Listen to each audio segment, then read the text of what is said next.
Well, hello guys. Welcome back for another month's episode, issue, version, variety of The Humble Mechanic for September 2022. There may very well be a lot of new viewers out there. Last month's was higher than it's ever been. I think 1,400 people have viewed that, which is about 1,000 more than there used to be, so that's awesome. What we do here, just kind of go over what I'm doing in the shop, new things, show and tell, talk about God. Feel free to chime in the comments section below. I do this in a closed recording. I don't do this live, at least not yet, and I really don't see myself ever doing that, but I can't say never. What's going on? I recently, well actually since it's cooled down and rained, I've been thinking last couple days how long it's been since I've gotten out and done some metal detecting or bottle digging or just plain exploring. Dumpster diving, old school, basically.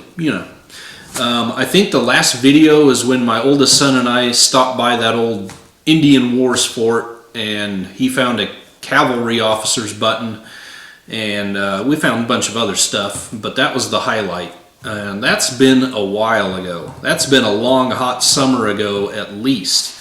So maybe one of these days we'll do something, and I'll be sure to bring you along. I really need to get out and do that. It really relieves the stress, when you can do something like that. But I think I'm going to recap my three main projects going on between the two shops. So I'm going to start in on the Corvair, jump to the 48, and then I already pre-recorded 86 GMC at work. So let's do that. So I can definitely state categorically I have rarely had this much fun working on an old vehicle. This thing has been a blast. The last video where I drove it at the end of the video, I drove it about a mile up the road, turned around and came back. That was incredibly fun. I was actually blown away by how snappy this little 95 horsepower engine actually is. That's pretty cool. I have had so many comments. Actually, by far the most popular video I have posted so far was when I pulled this out of the barn, and then the following videos have been very popular as well so far. By and large, the majority of the comments are absolutely fantastic. People seem to really like it, enjoy it. There are a few naysayers, of course, that think they're pieces of junk, or think that just because we had valve train noise that the entire thing is shot. And of course there's always a lot of suggestions on everything you got to do, which I don't mind a bit. I'm still going to do what I want to do, but yeah, I'm having a blast. It needs a lot of work. It is pretty ratty inside what's left, but I'm really pleased with how the rally rims and these tires look on there. Goodness, I can't wait for my dad to come over for a weekend. He had a 66, I believe he had a Monza. I know he had the 4 carb setup on the engine there. So he's pretty excited. I keep sending pictures and videos, short videos, to their phone, and he has to call me back right away and chat about it. So can't wait to get him in here. We'll really have to throw blankets down or something to make it a little cleaner inside there. But yeah. What do you guys think? Obviously I need to buff this paint out, if I don't just end up shredding it all. I think one of the next videos will be completely gutting the interior, which needs to happen. There's some, while I made the video for the brakes, I was making another video at the same time, just completely. I would fix one problem on the engine, run it, that would lead to another problem, fix that, started just checking everything out, checked compression. You know, it's just the natural progression of things when you're dealing with an engine you have absolutely no experience with, that has been sitting for a long, long time. Everything needs a little attention. A lot of frayed wires, a lot of, you know, just things that need to be done. So be looking for that. I ordered a couple gaskets and seals and things that I wanted to replace, and I'll probably put that on that video, so that might be another week or two in coming.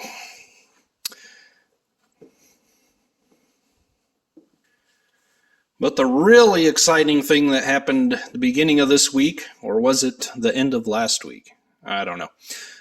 I got carpet. Yay! Finally, my life's dream come true. So I've had that hanging up there for quite a while. I really just want to get this old girl, as much as I love it and would love to call her mine forever, it really needs to go home. So I am really going to try as hard as I can to focus on getting this back out the door, so I can get these tables that I'm doing the upholstery on back out the door and have much more room for Mr. Corvair there. So sneak peek, there's the front seat base ready to go back in. Need to put the carpet in, seat adjusters, get all that linkage hooked up, then the base, and then I need to still tear down the seat cushion and the backrests, get them recovered. Man, this fly is driving me nuts. So yeah, I'm really going to focus on this thing as much as I can. There you can see I was test fitting adjusters. I don't know why. No point in it. But everything's still looking good. So I'll probably have one video doing the carpet, installing the front seat. You've seen all the processes of recovering the seats. But I'll go along with, you'll come along with it all, you know, don't worry about that. And then maybe another little video finishing up. I don't know. We'll just see how it turns out and how long everything is.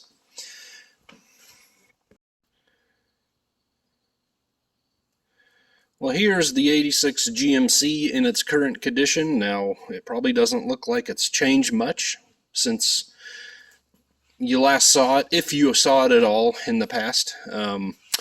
But some things have changed. I've been doing rust repair. One of the more serious things I had left to do was on the pinch weld here for the windshield.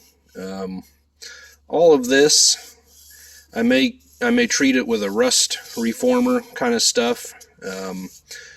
This obviously had holes in it, so I've already repaired all that. I may just treat it, and then what we do with the new gasket and everything should seal that up, and it shouldn't be a problem. Here's the old one. That's what it looked like. Been welding shut holes on the bottom where running boards were bolted on. Ran into a burn through problem down here on the cab corner, well, close to it. So I made a patch and I'm welding that in. Where there was the pinch weld and the spot welds, that's all gone because I had to cut that out. So I pulled the gas tank out on this side, which is a good idea anyway to get to the back side. And we'll throw some POR-15 in there or something, clean it all up, make it look nice. Treat it so it will never get rotten again, at least in my lifetime. I'm really trying to decide. I've kind of decided, yeah, I'll just stick with the saddle tanks. I've thought about maybe just keeping one in on the left side, just forgetting about the switch. It all worked when I parked it several years ago. I've thought about a popular conversion is putting a Tahoe gas tank in here and finding a new outlet. or a new filler, I should say. Not sure I really want to go through all that. I don't mind the saddle tanks. I don't know that I need all that capacity. And, you know, I guess if something went out, we could repair it. Seems logical.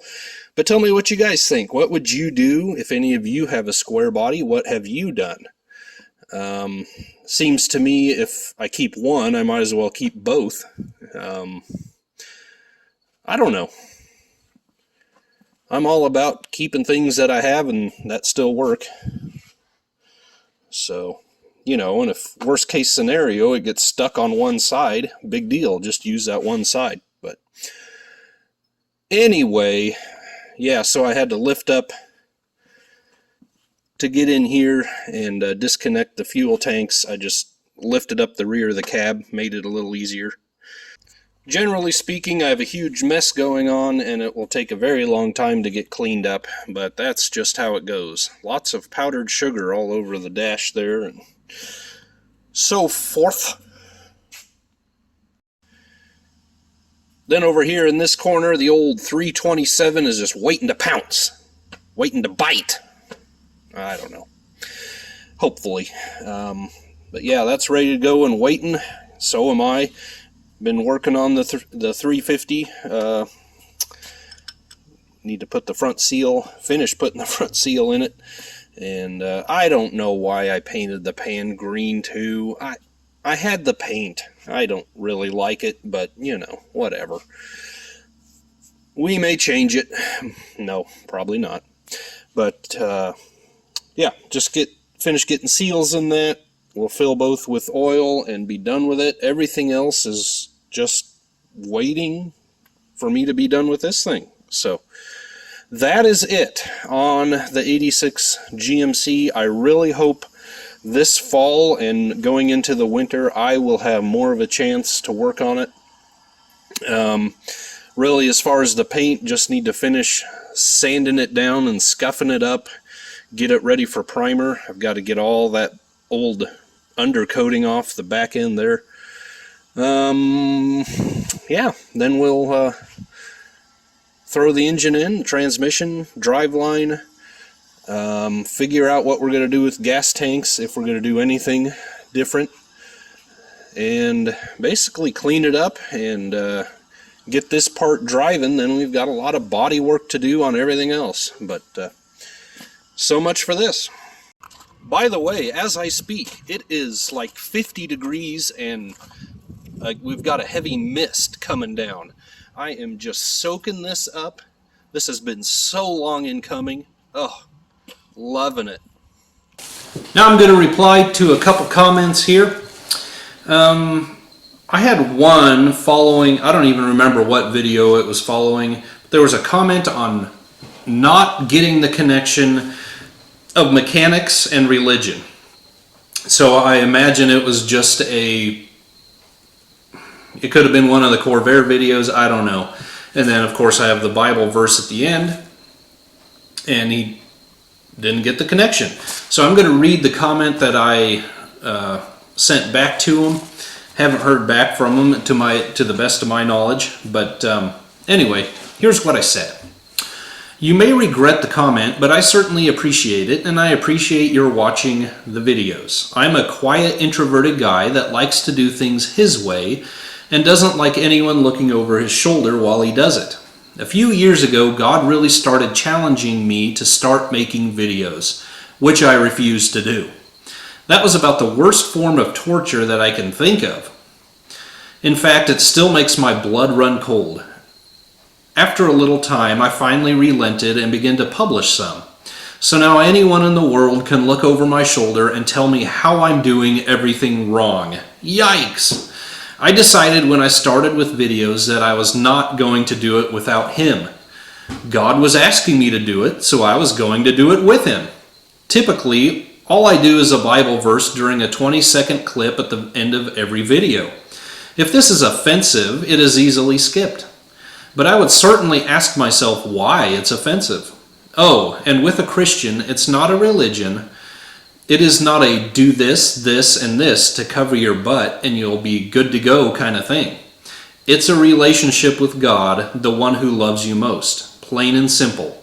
Thanks again for watching. I'm not sure any of this will make sense to you, but with me, you get both or nothing. I wanted to read that, especially now because there are so many more of you who may be wondering why I do that. By and large, there have been so many people that appreciate my Bible verses and my presidential quotes regarding the Lord at the end. I would never even consider stopping doing them, and I will never, because like I said, the only reason I'm doing this is because God challenged me to do it. So here we are together. Love us or leave us, I don't know. Also, okay, following the Corvair Brakes video, I had a comment regarding my slamming a Dr. Pepper in preparation to bending the brake line. They said, and I quote, "Yuck!" Okay, they said a longer comment than that, but at the end was a big yuck. Here's my response. Chug along. Pinstripe suits and high-heel shoes. The daily grind gives them all the blues. Don't work me over, I know what works good. While the best thing though is so misunderstood. Just give me what the doctor ordered. Just what the doctor ordered. Just give me a Dr. Pepper if we want it.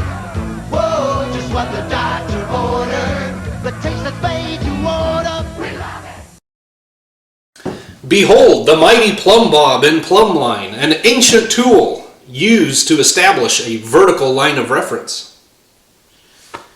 Now I want to start off by reading from you from Amos 7 through 9. This is what the Lord showed me. The Lord was standing by a wall that had been built true to plumb, with a plumb line in his hand.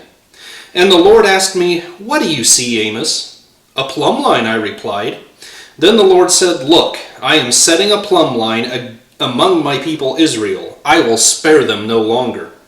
The high places of Isaac will be destroyed, and the sanctuaries of Israel will be ruined. With my sword I will rise against the house of Jeroboam." Now I want to read a bit of commentary about the book of Amos. And for those of you out there who don't think the Old Testament pertains to us here today, well, just listen and see if these people sound familiar. Now this is taken from Pastor Chuck Swindoll's website, Insight for Living, so all credit goes to Pastor Chuck.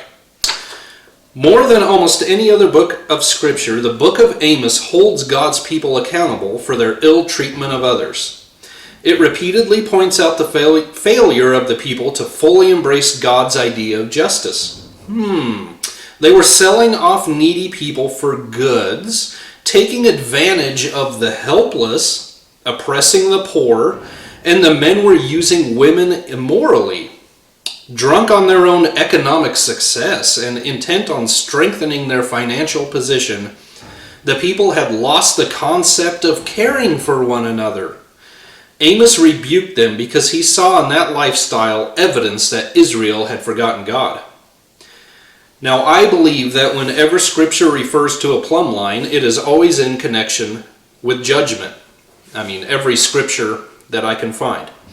Other verses where we see God using a plumb line: "I will stretch out over Jerusalem a measuring line used against Samaria, and the plumb line used against the house of Ahab." 2 Kings 21:13. Or, "I will make justice the measuring line and righteousness the plumb line. Hail will sweep away your refuge. The lie and water will overflow your hiding place." Isaiah 28:17. Or, "God will stretch out over Edom the measuring line of chaos and the plumb line of desolation." Isaiah 34:11.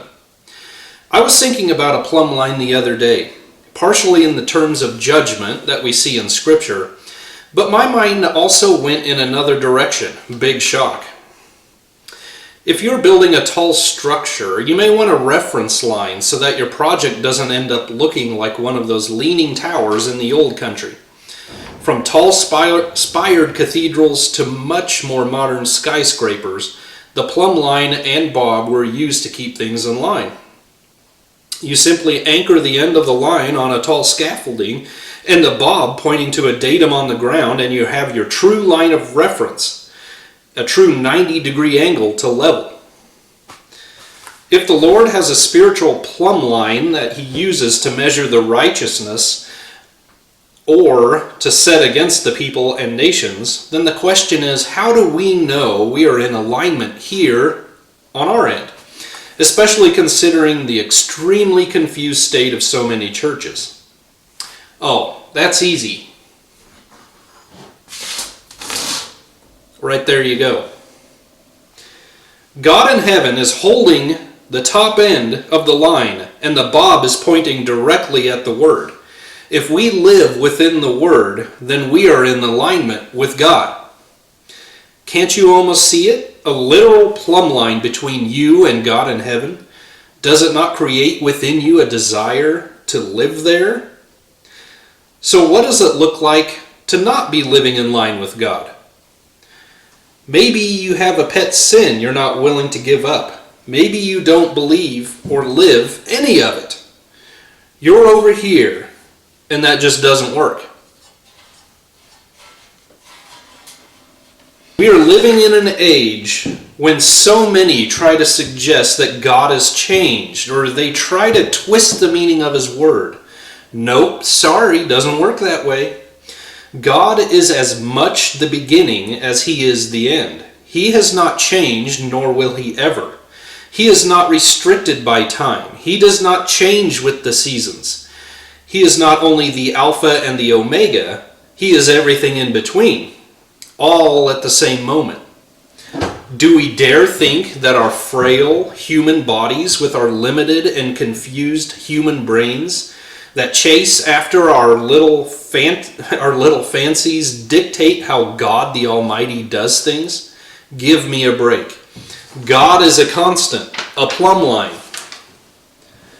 That does not change. And he will always be a reference line we can use to get back into alignment with him. You may be thinking, that's impossible.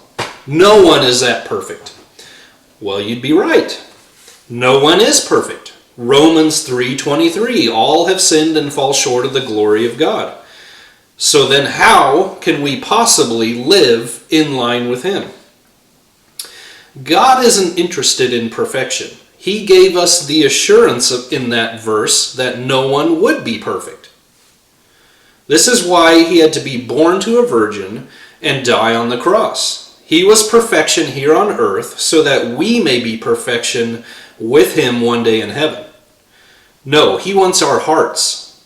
And this is where he wants our hearts. Right there. We do our best to live for him, and we use the word to filter the junk out of our lives. As it says in James 1:22 through 25, do not merely listen to the word and so deceive yourselves. Do what it says.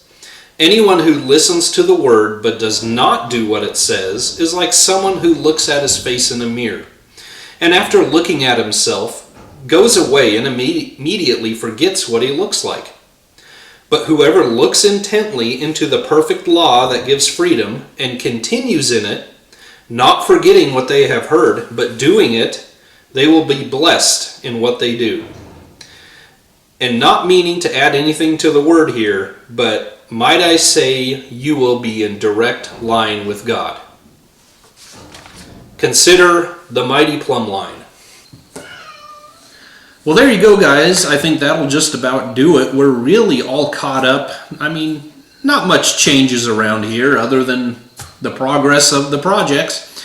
If you have a comment or a question or anything you would like me to go over here on this format, leave it down below or email me directly.